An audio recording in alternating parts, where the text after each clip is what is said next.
Welcome to the Women in Leadership Body, Soul, Mind, and Business podcast weekly reading. I'm Charlie. We are currently reading The Path of the Yoga Sutras by Nikolai Bachman. You can find this book and our other readings online at www.womeninleadershipbsmb.com. We are in chapter 48 this week.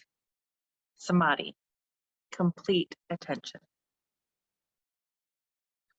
The birds have vanished into the sky, and now the last cloud drains away.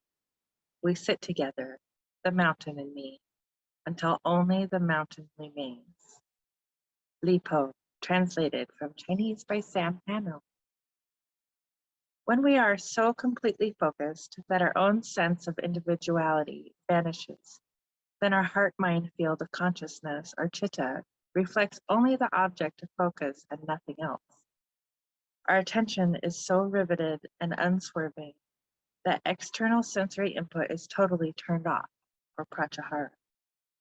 We are in a zone, having let go of the outer world, and now experience a feeling of unity. Samadhi is the eighth and final limb of Ashtanga Yoga and is functionally identical to yoga as the state of Nirodha.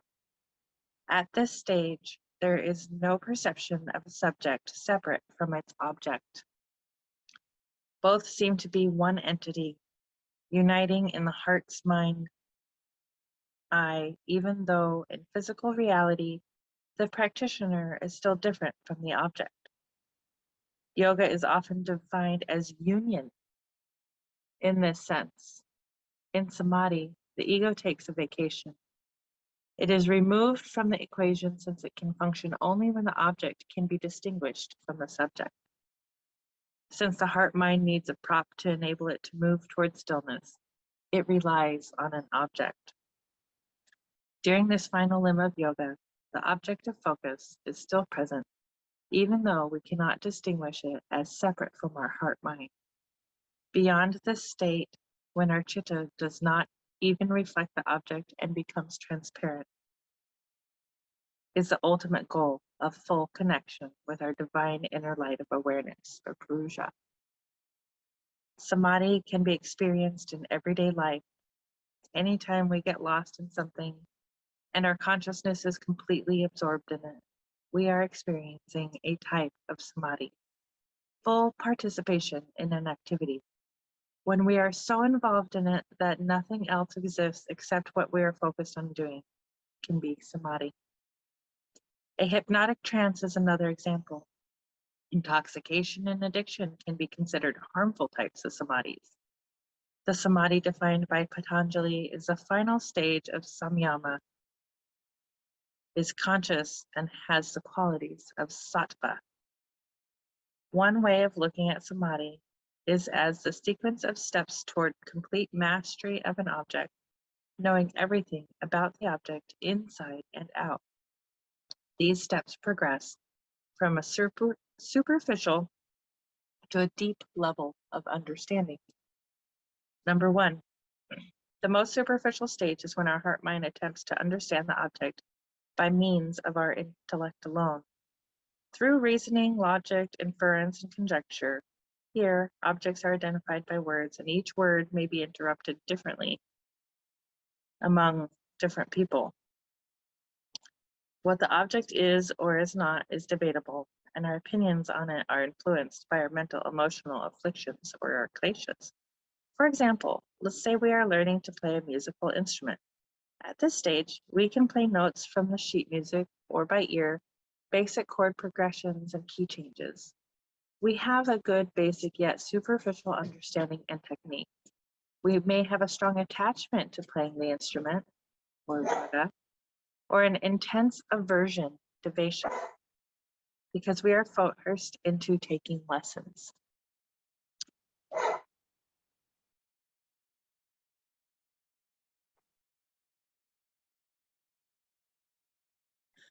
Number two, the second stage is subtler, deeper attempt of the mind to understand an object with more careful examination and reflections.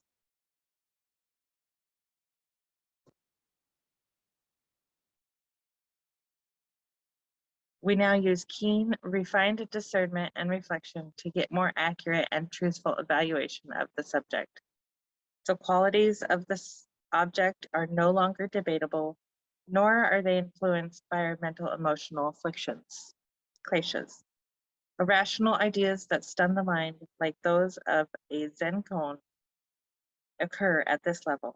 To continue our example, we now understand how tempo and volume affect the feeling of the music we are playing. The joy and satisfaction of fully understanding something occurs in the third stage. The knowledge temporarily becomes part of us, and we really enjoy being able to experience it. We can now play the musical piece by heart. 4. When the knowledge becomes completely internalized, becomes part of our identity, then the object is said to have merged with us, the subject. This complete mastery allows us the freedom to experiment with new unknown ideas. Using our example, we can now play a piece perfectly without having to look about it. With the awareness of our surroundings, we do not even need to look at our fingers or hands. According to the sutras, one who has enough faith in the divine, who truly sees the divine light inside all beings, can bypass the normal stages of development and reach the final stage of samadhi directly. Reaching samadhi this way is considered very rare. Most practitioners begin with faith in their own ability to move ahead and inward. Faith provides the determination, enthusiasm, and energy that supports a clear memory and leads to deep insight of samadhi. Without faith, we succumb to doubt, which is like fire, consumes everything in its path. There is no rush. Cultivating a clear heart-mind field requires time, patience, and practice. The level, mild, medium, or ardent, a frequency of our practice creates momentum that accelerates our progress. As long as we practice regularly and with sincere effort, gradual inner progress will happen, and it will manifest as more happiness, contentment, and joy. Thoughts. When the heart-mind becomes transparent, it perfectly reflects what it perceives. By focusing so completely on one object, my heart-mind perceives no difference between it and me. I will recognize the light of awareness in every sentient being and see others as part of myself. Exercises.